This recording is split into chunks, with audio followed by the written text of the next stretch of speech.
It was just past 9 p.m. when 24-year-old Malik Henderson walked out of his apartment wearing a dark hoodie, sneakers, and a baseball cap pulled low. The sky was heavy with clouds, and the wind carried the promise of rain.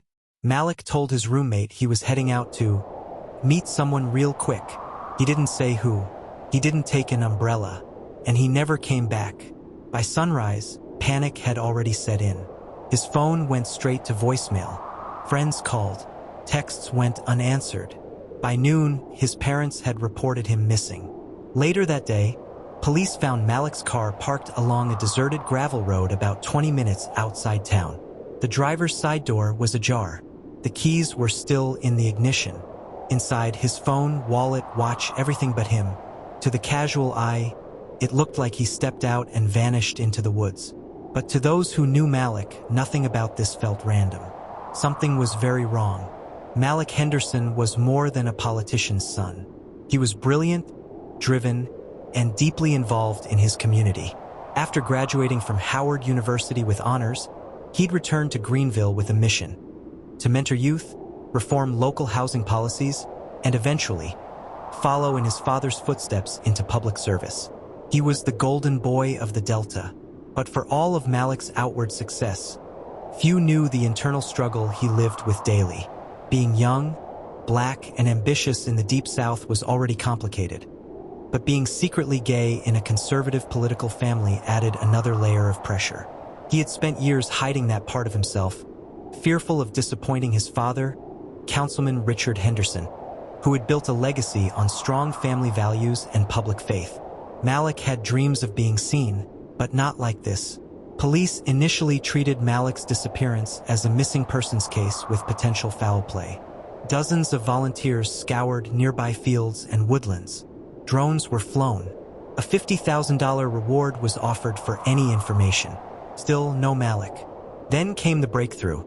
A digital forensics unit unlocked Malik's phone activity. What they found changed the direction of the case entirely.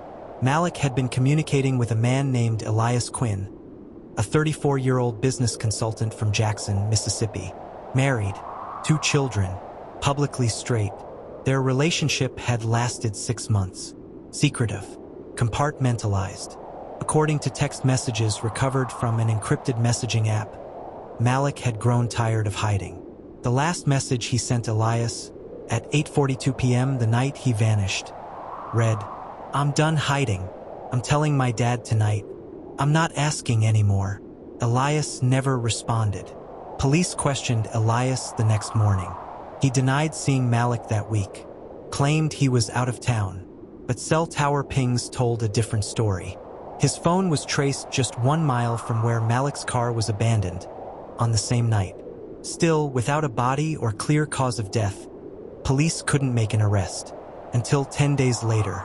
On October 23rd, a hunter stumbled across what looked like disturbed soil beneath a pile of pine needles in the forested edge of Tallahatchie National Wildlife Refuge. It was a shallow grave.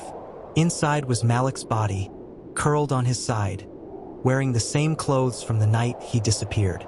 The medical examiner ruled the cause of death as blunt force trauma to the head, likely from a heavy object. He had also suffered fractured ribs and defensive wounds on his arms. Next to the grave was a single item buried in the dirt, a gold money clip engraved with the initials EQ. Elias Quinn was arrested the following evening. In the interrogation room, Elias broke down. He admitted to meeting Malik in Greenville. He claimed Malik had threatened to ruin his life by outing their relationship, and a heated argument turned physical. "I panicked. I didn't mean to kill him," Elias reportedly told detectives. "He lunged at me, and I just reacted." He said he buried the body out of fear, not guilt. But prosecutors painted a different picture. A closeted man, desperate to protect his public image, willing to kill to keep a secret. Text messages, cell data, the money clip, a motive built on shame and control. The jury took 5 hours to reach a verdict: guilty of second-degree murder. Elias was sentenced to 35 years without parole.